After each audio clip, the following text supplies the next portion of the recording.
ഹരേ കൃഷ്ണ. സർവം ശ്രീ രാധാകൃഷ്ണാർപ്പണമസ്തു. ജൂലൈ 17 വ്യാഴാഴ്ച. കർക്കിടക മാസ ആരംഭമാണല്ലോ. കർക്കിടക മാസം എന്ന് പറയുമ്പോൾ നമ്മുടെ മനസ്സിലേക്ക് ഓടിയെത്തുന്നത് രാമായണ മാസ ആചരണം. രാമായണ മാസം എന്ന് പറയുമ്പോൾ നമ്മൾ രാമായണം ആ ഒരു മാസം വായിച്ചു പൂർത്തീകരിക്കുന്നു എന്നാണ് നമ്മൾ സാധാരണഗതിയിൽ മനസ്സിലാക്കുന്നത്. രാമായണ മാസത്തിൽ മാത്രമല്ല, വർഷത്തിൽ എല്ലാ ദിവസവും ആചരിക്കേണ്ട, പാരായണം ചെയ്യേണ്ട വിശുദ്ധ ഗ്രന്ഥമാണ്.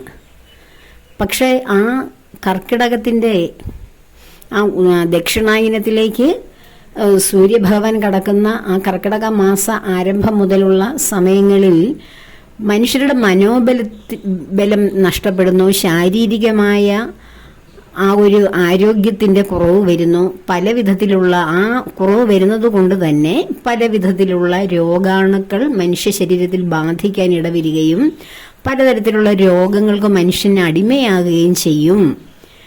അപ്പോൾ മൊത്തത്തിൽ പ്രകൃതിയിൽ വിരുദ്ധമായ പ്രതിഭാസങ്ങളൊക്കെ നടക്കുമ്പോൾ, അതായത് പ്രകൃതി മനുഷ്യന് അനുകൂലമല്ലാത്തപ്പോൾ മനുഷ്യൻ്റെ മനസ്സ് ദുർബലമായി പോകും. അപ്പോൾ മാനസിക ആരോഗ്യത്തിനും ശാരീരിക ക്ഷമത വർദ്ധിപ്പിക്കുവാനും ഒരേപോലെ ഉത്തമമായ ഒരു മെഡിസിനാണ് രാമായണം.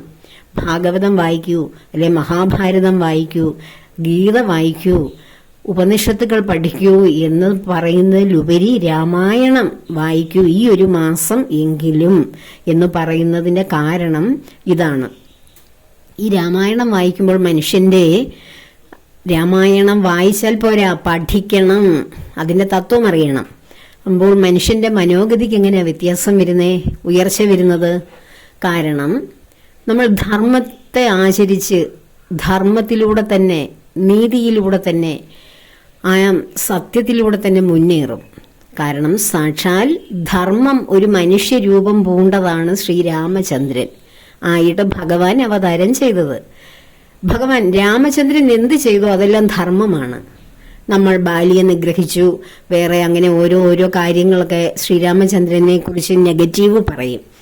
അങ്ങനെ പറയുന്നത് നമ്മൾ ധർമ്മത്തിലല്ല ജീവിക്കുന്നത്. ഇപ്പൊ രാമനെ അറിയില്ല, രാവണനെ അറിയാം എന്ന് പറയുന്ന ചിലർ ഈ ആനുകാലികമായിട്ടുള്ള ദിവസങ്ങളിൽ കേട്ടിട്ടുണ്ട്. അപ്പോൾ അവർ അധർമ്മത്തിന് കൂട്ടു നിൽക്കുന്നവരും അവരുടെ സംസ്കൃതിയും അവരുടെ ജീനുകളിൽ ഉറച്ചിരിക്കുന്നതും അധർമ്മമാണ്. അതുകൊണ്ടാണ് അധർമ്മത്തിന്റെ പര്യായമായ ധർമ്മം അല്പം മാത്രമുള്ള, അധർമ്മം 95% രാവണനെ ആണ് ഞങ്ങൾക്കറിയാവുന്നത്, അദ്ദേഹത്തെയാണ് ഞങ്ങൾ ഫോളോ ചെയ്യുന്നതെന്ന് പറയുന്നത്. അതേ സമൂഹത്തിൽ ജീവിക്കുന്ന ധാരാളം ബഹുഭൂരിപക്ഷം പേരും രാമനെ ആചരിക്കുന്നു, രാമായണ മാസം ആചരിക്കുന്നു, രാമായണം ജീവിതത്തിന്റെ ഭാഗമാക്കുന്നു. അവരെപ്പോഴാരായിരിക്കും? അവർ ധർമ്മത്തിന്റെ പര്യായങ്ങളായിരിക്കും.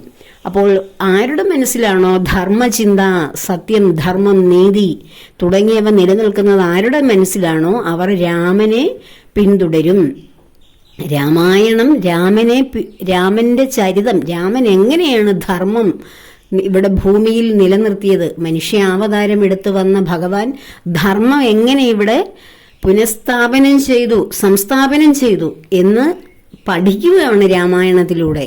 ആ രാമായണ പാരായണത്തിലൂടെ നാം രാമനെ ഓരോ അംശവും അതിൻ്റെ മുക്കും മൂലയും രാമായണത്തിലെ രാമന്റെയും സീതാദേവിയുടെയും ആ യാത്രയുടെ, ജീവിതയാത്രയുടെ, വെറും യാത്രയല്ലത്, വനത്തിലേക്കുള്ളൊരു യാത്രയല്ല, ജീവിതം തുടങ്ങിയ ദിവസം മുതൽ, പുണർന്ന നാളിൽ രാമദേവൻ ജനിച്ച ദിവസം മുതൽ അദ്ദേഹം സ്വർഗാരോഹണം ചെയ്യുന്ന ദിവസം വരെയുള്ള യാത്ര. നമുക്ക് ഓരോരുത്തരുടെയും ജീവിത യാത്രയാണ് നമ്മൾ ചെയ്യുന്ന ഈ ഓരോ ദിവസങ്ങളും. ഇന്നത്തെ ദിവസം നമ്മുടെ യാത്രയുടെ ഇത്രാമത്തെ ഏടാണ് നമ്മൾ ഇന്ന് അനുവർത്തിക്കുന്നത്. അതുപോലെ ശ്രീരാമചന്ദ്രന്റെയും സീതാദേവിയുടെയും ഹനുമാൻ സ്വാമിയുടെയും അതുമായി ആ രാമചരിതവുമായി ബന്ധപ്പെട്ട ഓരോ കഥാപാത്രത്തിൻ്റെയും ഊർമിളാദേവി, ആ ഊർമിളാദേവിയെക്കുറിച്ച് നമ്മൾ ഒരുപാട് പഠിക്കേണ്ടിയിരിക്കുന്നു. സീതാദേവിയെക്കാളും എത്രയോ ഉന്നതിയിലാണ് ഊർമിളാദേവിയുടെ സ്ഥാനമെന്ന് ഞാൻ പലപ്പോഴും ചിന്തിച്ചു പോയിട്ടുണ്ട് ദേവിയെക്കുറിച്ച് നമ്മൾ പഠിക്കുമ്പോൾ. അപ്പോൾ നമ്മളിങ്ങനെ ഓരോരുത്തരെയും അറിഞ്ഞ് അതിൻ്റെ തത്വം ആസ്വദിച്ച് അത് ഹൃദയസ്ഥമാക്കി വരുമ്പോൾ നമുക്ക് രാമായണം അന്നേരത്തേക്ക് മാത്രം ഈ കർക്കിടക മാസത്തേക്ക് മാത്രമല്ല, ധർമ്മത്തെ ആഗ്രഹിക്കുന്നവർ, സത്യത്തെ ആഗ്രഹിക്കുന്നവർ, നീതിയെ ആഗ്രഹിക്കുന്നവർ രാമചരിതം നമ്മൾ നിത്യേന പാരായണം ചെയ്തില്ല എങ്കിലും ഒരു പ്രാവശ്യം മുഴുവൻ മനസ്സും ശ്രദ്ധയും അതിലേക്ക് കേന്ദ്രീകരിച്ചുകൊണ്ടിരുന്ന തത്വം മനസ്സിലാക്കി വായിച്ചാൽ പിന്നീട് ഒരിക്കലും രാമായണം വായിക്കേണ്ടി പോലും വരില്ല. കാരണം അതിന്റെ തത്വം, രാമൻ എന്തിനാണ് അവതാരം ചെയ്തത്, രാമന്റെ ജന്മോദ്ദേശം എന്താണ്, ശ്രീരാമചന്ദ്രൻ ചെയ്ത ഓരോ പ്രവൃത്തിയും ന്യായ അന്യായമാണോ എന്ന് വിശകലനം ചെയ്യുകയല്ല ധർമ്മബോധികൾ ചെയ്യേണ്ടത്. ഈശ്വരനുണ്ടോ ഇല്ലയോ എന്ന് വിവേചനം ചെയ്യുന്നവർ പോലും അവർ ചിന്തിക്കുന്നത് ഈശ്വരനുള്ളിൽ ഇരിക്കുന്നത് കൊണ്ടാണ്. അതുപോലെ രാമചന്ദ്രൻ ചെയ്തത് ഓരോന്നും ശരിയാണോ തെറ്റാണോ എന്ന് വിവക്ഷിക്കുന്നത് ധർമ്മത്തെ അനുഷ്ഠിക്കാൻ താല്പര്യമില്ലാതെ ധർമ്മത്തിൽ നിന്ന് എപ്പോഴെങ്കിലും ശ്രീരാമചന്ദ്രൻ വ്യതിചരിച്ചിട്ടുണ്ടോ, ഉണ്ടെങ്കിൽ അക്കാര്യമാണ് ഞങ്ങൾക്കറിയേണ്ടത്, ധർമ്മത്തെ അറിയുവാനല്ല. ധർമ്മബോധികളായിട്ടുള്ള മനുഷ്യർ ശ്രീരാമപ്രഭു ചെയ്ത ഓരോ കാര്യങ്ങളും അതേപോലെ തന്നെ അനുസരിക്കും, അത് ഹൃദയത്തിന്റെ ഭാഗമാക്കും, ജീവിതത്തിന്റെ ചര്യയാക്കി മാറ്റും. ഓരോരുത്തരോടുമുള്ള ആ മനോഭാവത്തിൽ നമുക്ക് മാറ്റമുണ്ടാകും. ധർമ്മം പൂർണ്ണ രൂപത്തിൽ ഇപ്പം നമ്മൾ ശ്രീമദ് ഭാഗവതത്തിൽ അല്ലെങ്കിൽ ഭഗവത്ഗീതയിലൊക്കെ ഭഗവാൻ ധർമ്മം നിലനിർത്തുവാൻ വേണ്ടി അധർമ്മികളെ ഭൂമിയിൽ നിന്ന് ഉന്മൂലനം ചെയ്യാൻ വേണ്ടി എടുക്കുന്ന ഓരോ പദ്ധതിയും നമ്മൾ വിശകലനം ചെയ്തിട്ട് അതിൽ ശ്രീകൃഷ്ണൻ അങ്ങനെ ചെയ്തു ഇങ്ങനെ ചെയ്തു എന്നൊക്കെ നമ്മൾ വിമർശിക്കും. അതെന്തിനു വേണ്ടിയാണ് വിമർശിക്കുന്നത്? അധർമ്മം എവിടെയെങ്കിലും ഭഗവാൻ ചെയ്തിട്ടുണ്ടോ എന്ന് അധർമ്മികളായിട്ടുള്ള മനുഷ്യർ അതിനെ വിശകലനം ചെയ്യുകയാണ്. എന്നാൽ ഭഗവാൻ ധർമ്മത്തിന് വേണ്ടി, സത്യത്തിന് വേണ്ടി, പ്രകൃതി നിയമത്തിന് വേണ്ടി നിലകൊള്ളുന്ന സാക്ഷാൽ പരമ്പൊരുളാണ്, ബ്രഹ്മചൈതന്യമാണ് ഞാൻ എന്ന് ഭഗവാൻ ഗീതയിൽ പറയുന്നു. ഞാൻ എന്താണോ പറയുന്നത് അത് തന്നെ അനുസരിച്ചാൽ നിനക്ക് നിന്റെ ജീവിതത്തിൽ എന്നേക്കും നന്മയേ വരുള്ളൂ അർജുന എന്ന് ഭഗവാൻ അർജുനനായ നമുക്ക് ഓരോരുത്തർക്കും ജ്ഞാനം തരികയാണ്. അപ്പോൾ നമ്മൾ അതിനകത്തിൽ ആ പറയുന്ന ശക്തിയെ അതൊരു വ്യക്തിയായി വന്നതുകൊണ്ടാണ് നമ്മൾ വിശകലനം ചെയ്യുന്നത്. ബ്രഹ്മചൈതന്യം ഒരു വ്യക്തിയുടെ രൂപത്തിൽ, മനുഷ്യരൂപത്തിലല്ലേ വന്ന് നമുക്ക് ഉപദേശം തരാൻ കഴിയൂ? നമ്മുടെ ഉള്ളിലെല്ലാം ഇരിക്കുന്ന അന്തര്യാമിയായ ഭഗവാൻ നമുക്ക് ഉപദേശം തരണമെങ്കിൽ, ഒരു രൂപം എടുക്കാതെ തന്നെ ഉപദേശം തരണമെങ്കിൽ ആ അന്തര്യാമിയായി പ്രവർത്തിക്കുന്ന ശക്തി ആര് എന്നുള്ള അന്വേഷണം ഏതേത് മനസ്സുകളിലാണോ ഉണ്ടാകുന്നത് അവരിൽ മാത്രമേ ആ ഭഗവാൻ ഉള്ളിലിരുന്ന് പ്രവർത്തിക്കുകയുള്ളൂ. അല്ലാതെ സാമാന്യ ജനത്തിന്റെ ഉള്ളിലേക്ക് ആ ഒരു വെളിച്ചം അല്ല ഞാൻ തന്നെയാണ് നിന്റെ ഉള്ളിലുള്ളെന്ന തിരിച്ചറിവ് അവർക്ക് വരില്ല. കാരണം അവരത് അന്വേഷിക്കുന്നില്ല. അവർ പുറമേയുള്ള കാര്യങ്ങളിൽ ഓടി നടന്ന് ജീവസന്ധാരണത്തിനുള്ള മാർഗങ്ങൾ ആരായുകയാണ്. അങ്ങനെയുള്ളവരെ ധർമ്മം എന്താണ്, ഈശ്വരൻ എന്താണ്, സത്യം എന്താണ്, നീതി എന്താണെന്നൊക്കെ പഠിപ്പിക്കാനാണ് ഭഗവാൻ മനുഷ്യരൂപം എടുത്ത് അവതാരം ചെയ്ത് അതാത് യുഗങ്ങളിൽ മനുഷ്യർക്ക് സത്തുക്കൾക്ക് നീതി ഉറപ്പാക്കുകയും അധർമ്മികളെ നിഗ്രഹിക്കുകയും ഒക്കെ ചെയ്യുന്നത്. ഓരോ യുഗത്തിൻ്റെയും അന്ത്യത്തിൽ യുഗപരിണാമം ആരംഭിക്കുന്ന അവസരങ്ങളിലെല്ലാം അധർമ്മം കൊടികുത്തി വാഴും, നീതിന്യായ വ്യവസ്ഥയൊക്കെ തകിടം മറിയും, സത്യധർമാദികൾക്കൊക്കെ ക്ഷയം സംഭവിക്കും.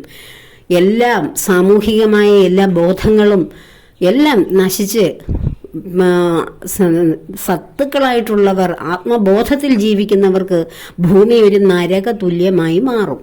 ഇവിടെ നിന്ന് എവിടെയെങ്കിലും പോയി രക്ഷപ്പെടണേ ഭഗവാനെ, എവിടെയാണ് എനിക്കൊരു രക്ഷ എന്ന് കൂട്ടായിട്ടുള്ള വിലാപം ഓരോ ഹൃദയത്തിൽ നിന്നും പുറത്തേക്ക് വരുമ്പോൾ ആ വേദനയുടെ ആ പാരമ്യത്തിൽ അത് പ്രകൃതിയിലേക്ക് ആ വിഷമം അലിഞ്ഞു ചേരുകയും പ്രകൃതി ദേവിയെ അത് സാരമായി ബാധിക്കുകയും ഭൂമിദേവി എന്ത് ചെയ്യുന്നു, ഒരു ഗോരൂപം പൂണ്ട് ഭഗവാന്റെ മുന്നിലേക്ക് ഓടിയെത്തി തൻ്റെ വിഷമം പറയുകയും ചെയ്യുന്നു.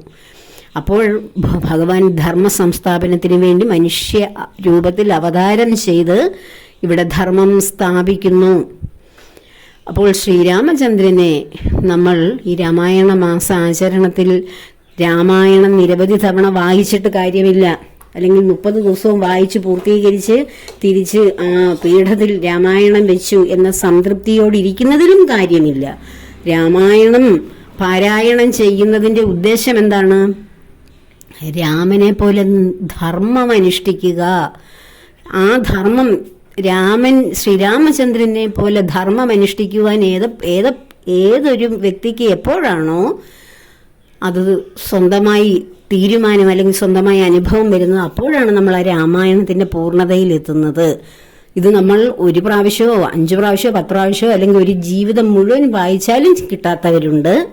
ഒരൊറ്റ പ്രാവശ്യം മനസ്സിരുത്തി രാമായണത്തിന്റെ വിശദാംശങ്ങൾ ഓരോ വാക്കുകളിലും ഓരോ വരികളിലും അതിന്റെ തത്വം അറിഞ്ഞു വായിക്കാൻ ഉള്ള അറിവ് സിദ്ധിച്ചതിന് ശേഷം വായിക്കുമ്പോൾ നമുക്ക് രാമായണത്തെ പൂർണ്ണമായി, രാമനെ പൂർണ്ണമായി ഉൾക്കൊള്ളാൻ കഴിയും, സീതാദേവിയെ പൂർണ്ണമായി ഉൾക്കൊള്ളാൻ കഴിയും, ലക്ഷ്മണകുമാരന്റെ പ്രവൃത്തികളെ പൂർണ്ണമായി ഉൾക്കൊള്ളാൻ കഴിയും. കാരണം ഇതെല്ലാം നമ്മളിൽ ഇരിക്കുന്ന ഓരോ സ്വഭാവ സവിശേഷതകളാണ്. സീതാദേവിയുടെ പാതിവൃത്യം, ഓരോ പതിവ്രതയായ സ്ത്രീയുടെയും ഉള്ളിൽ സീതാദേവി അപ്പോൾ പാതിവൃത്യ രൂപത്തിലിരിക്കുന്നു. ശ്രീരാമചന്ദ്രൻ തൻ്റെ അച്ഛനെ അനുസരിക്കുമ്പോൾ ഓരോ വ്യക്തിയും അനുസരണയുള്ള മകനായി മകളായി മാറുന്നു. ഏറ്റവും നന്നായി തൻ്റെ പ്രജകളെ സംരക്ഷിക്കുവാൻ വേണ്ടിയിട്ട് രാമചന്ദ്രൻ തൻ്റെ സ്വന്തം സുഖങ്ങൾ ഉപേക്ഷിക്കുമ്പോൾ യഥാർത്ഥത്തിൽ പ്രജകളെ സംരക്ഷിക്കുന്ന, പ്രജാഹിതത്തെ മാനിക്കുന്ന ഭരണാധികാരികൾ ഓരോ കാലഘട്ടത്തിലും നമ്മുടെ സമൂഹത്തിൽ ഉയർന്നു വരുന്നവർക്കുള്ള പാഠമാണത്. അപ്പോൾ ഇതിൽ എവിടെയാണ് ഭർത്താവ് വനത്തിലേക്ക് പോയി, അപ്പോൾ ആ തിരികെ വരുന്നവരെയും ഭർത്താവിനെ തൻ്റെ മനസ്സിൽ ആ ഒരു ചിന്തയോടുകൂടി മറ്റുള്ള മോഹ സുഖങ്ങളിലേക്ക് പോകാതെ ആ ഭർത്താവിൻ്റെ പാതാരബിന്ദങ്ങളെ മനസ്സിൽ കരുതി സൂക്ഷിക്കുന്ന ഭാര്യയുടെ പാതിവൃത്യമാണ് ഊർമിളയിലൂടെ നാം മനസ്സിലാക്കുന്നത്. അങ്ങനെ ഓരോരുത്തരും ഇരുത്തം വന്ന ഓരോ കഥാപാത്രങ്ങളാണ്. അമ്മമാർ തന്നെ 3 വിധമുള്ള കഥാപാത്രങ്ങൾ. എന്താണ് നമ്മുടെ ഈ ഭൂമിയിൽ നാം ഇപ്പോഴും എപ്പോഴും എന്നേക്കും ഉള്ള ഓരോ മനുഷ്യരുടെയും സ്വഭാവ സവിശേഷതകൾ, ജനക മഹാരാജാവിൻ്റെ സവിശേഷതകൾ, രാജാവായിരുന്നിട്ടും രാജാവ് ഒരു മഹർഷിയായി ജീവിക്കുന്നത് എങ്ങനെയെന്ന്, അല്ലെങ്കിൽ രാജാവ് എത്രത്തോളം ആത്മീയ പാതയിൽ ഉന്നതിയിൽ എത്തുന്നത് എങ്ങനെയെന്ന് കാണിച്ചു കൊടുക്കുന്നു.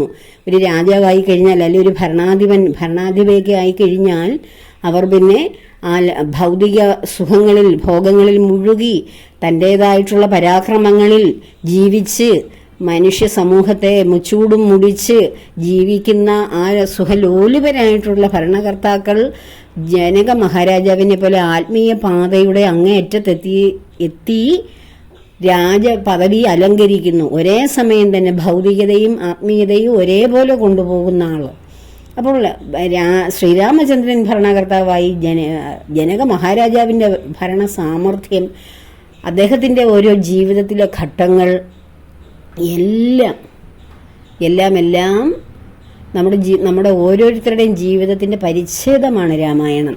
ഈ രാമായണ മാസാചരണം ആരംഭിക്കുമ്പോൾ തന്നെ നമ്മുടെ ജീവിതത്തിലെ എല്ലാം നമ്മളിപ്പം സാധാരണഗതിയിൽ രാമായണം ആചരിക്കുന്നത്, ഇത് രാമായണത്തിൻ്റെ തത്വങ്ങളാണ് ഞാൻ ഈ പറഞ്ഞത്. എങ്ങനെയാണ് രാമായണം പാരായണം ചെയ്യുമ്പോൾ നമ്മുടെ ഉള്ളിൽ ശ്രീരാമചന്ദ്രനാകുന്ന ആ ധർമ്മരൂപത്തെ ഉറപ്പിക്കേണ്ടത് എന്ന് ആണ് പറഞ്ഞത്. ഇനി നമ്മൾ സാധാരണയായി നമ്മൾ രാമായണം മാസ ആചരണ സമയത്ത് നമ്മുടെ വീടും പരിസരവും ഒക്കെ വൃത്തിയാക്കി ശുദ്ധമാക്കി പൂജാമുറി ശുദ്ധമാക്കി എല്ലാ ദിവസവും അടുത്തുള്ള ക്ഷേത്രങ്ങളിൽ പോകാൻ കഴിയുമെങ്കിൽ അങ്ങനെ വെളുപ്പിനെ തന്നെ പൂജാമുറിയിൽ നാമജപത്തോടുകൂടി ആരംഭിച്ച് രാമായണം അതാത് ദിവസങ്ങളിൽ വായിച്ച് കഴിഞ്ഞ് അതിൻ്റെ ഭാഗങ്ങളൊക്കെ മനസ്സിലാക്കാൻ നമ്മൾ ഒരേ ദിവസവും വായിക്കുന്നതിന് അത് നമ്മൾ വായിക്കുമ്പോൾ നമുക്കത് പൂർണ്ണമായി വായിച്ചു തീർത്തു എന്നൊരു സമാധാനവും തൃപ്തിയുമേ ഉണ്ടാവുകയുള്ളൂ. എന്നാൽ അതിൽ അടങ്ങിയിരിക്കുന്ന അന്തസത്ത, അതൊരു കഥയാണല്ലോ. അത്രയും കഥ എനിക്ക് മനസ്സിലായി. കഥയല്ല രാമായണം, അത് ജീവിതം തന്നെയാണ്. അത് ഭൂമിയിലെ ജീവിതത്തിൻ്റെ പരിച്ഛേദമാണ്. അത് ഓരോ കഥയിലൂടെയും നമ്മൾ ഓരോരുത്തരും അറിഞ്ഞിരിക്കേണ്ട തത്വങ്ങളാണ്. ആ ആ തത്വവും കൂടി മനസ്സിലാക്കണം. രാമായണം അറിയാമോ എല്ലാം? ഞാൻ വായിച്ചു, വർഷങ്ങളായി വായിക്കുന്നു, എനിക്കതിലെ കഥയെല്ലാം നന്നായിട്ട് അറിയാം, ഒരു ഭാഗവും എനിക്ക് വിട്ടുപോയിട്ടില്ല എന്ന് പറയുന്ന വ്യക്തികളുണ്ടാകും, അങ്ങനെയുള്ളവരുണ്ട്. എന്നാൽ അവർക്ക് അതിലെ തത്വത്തെക്കുറിച്ച് ചിന്തിക്കുവാൻ കഴിയുമോ? ആ ചിന്തയാണ്, മനനമാണ്. ഒരു ഭാഗം വായിച്ചു നിർത്തി അതിനുശേഷം അത് മനനം ചെയ്യുമ്പോഴാണ് അതിൻ്റെ വിവിധമായ തത്വങ്ങൾ നമ്മുടെ ഉള്ളിലേക്ക് കടന്നു വരുന്നത്. അപ്പോൾ അതിനൊക്കെ വേണ്ടി വേണം രാമായണ മാസാചരണം ആരംഭിക്കുവാൻ. നമ്മുടെ ജീവിതത്തിൽ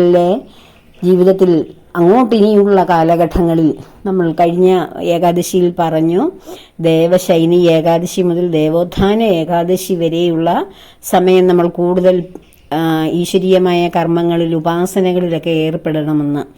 അപ്പോൾ അതിനുകൂടിയുള്ള ഒരു തയ്യാറെടുപ്പായി ഈ രാമായണ മാസ ആചരണത്തെ കണക്കാക്കുക. നിത്യവും ക്ഷേത്ര ദർശനം ചെയ്യുകയോ അല്ലെങ്കിൽ രാമായണം വായിച്ച് പൂജാമുറിയിൽ അത് സമർപ്പിച്ച് ഭഗവാന്റെ പാതാരവിന്ദങ്ങളിൽ സമർപ്പിച്ച് എനിക്കതിലൂടെ ധർമ്മത്തെ കാണിച്ചു തരൂ, സത്യവും നീതിയോടും കൂടി ജീവിക്കാൻ എന്നെ അനുവദിക്കൂ ഭഗവാനെ എന്ന് ഭഗവാനോട് യാചിക്കണം. ആ പത്മപാദങ്ങളിൽ കേണ് വീണ് സാഷ്ടാംഗം പ്രണമിച്ച് എൻ്റെ അജ്ഞതയെ മാറ്റൂ, എൻ്റെ അന്ധകാരത്തെ മാറ്റൂ, എനിക്ക് വിജ്ഞാനം തരൂ, ഞാൻ ഈ ചെയ്യുന്ന പാരായണങ്ങളും കേൾക്കുന്ന കേൾവികളും എല്ലാം എനിക്ക് ജ്ഞാനത്തിൻ്റെ പാരമ്യത്തിലെത്തി ഭഗവത് അനുഭൂതി ഉണ്ടാക്കി തരുവാൻ എന്നെ സഹായിക്കൂ എന്ന് ആ ധർമ്മ രക്ഷകനായ ശ്രീരാമചന്ദ്രപ്രഭുവിൻ്റെ പദാരവിന്ദങ്ങളിൽ പൂർണ്ണ സമർപ്പണം ചെയ്ത് ജീവിതം ആരംഭിക്കൂ. എല്ലാവരെയും രാമചന്ദ്രപ്രഭു അനുഗ്രഹിക്കട്ടെ എന്ന പ്രാർത്ഥനയോടെ എല്ലാ കർമ്മങ്ങളും ഭഗവാന്റെയും ദേവിയുടെയും പത്മപാദങ്ങളിൽ ചേർക്കുന്നു. ലോകാ സമസ്ത സുഖിനോ ഭവന്തു.